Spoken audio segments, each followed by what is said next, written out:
My greatest value is someone who can keep their word and someone who's transparent with their citizens. I want to find a president who is willing to compromise. A leader is, in my belief, versatile. Vote by Design is a digital workshop that allows potential new voters to better understand who they are voting for and why. It's not about what candidate they like, but it's really about what are the qualifications and leadership qualities that would make for the best president of the United States.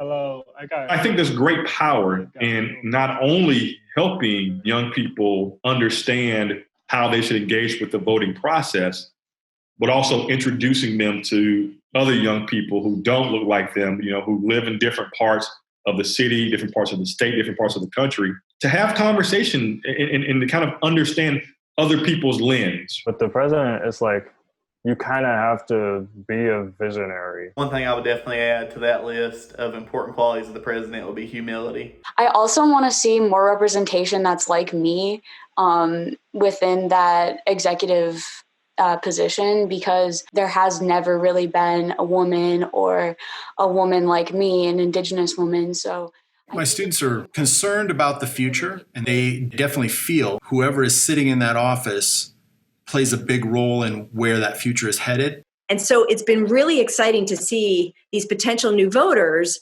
think proactively about what the future might hold. Part of the Vote by Design process is to immerse potential future voters into potential future scenarios. And by immersing yourself into a future scenario, you can have a very different conversation about what's needed in a leader.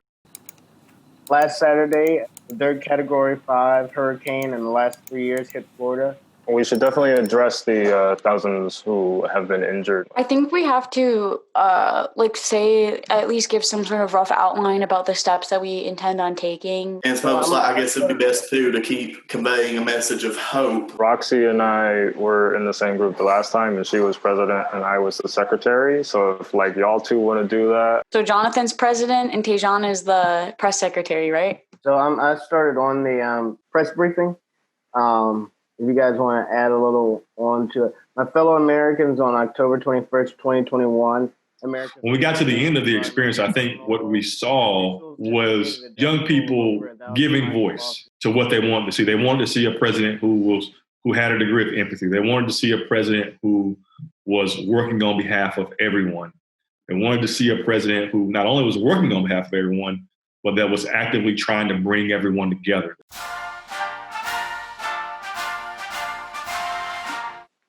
My fellow Americans, on October 21st, 2020, America faced great environmental turmoil. Officials estimate a death toll of over 1,000 lives lost. While thousands are still displaced and missing, our hearts and prayers go out to families and individuals impacted. Let us hold a moment of silence for the people impacted by this great disaster. It definitely made me humanize the role of the president in a different way. I see myself more as somebody who likes to listen and who likes to be more of a part of the collective.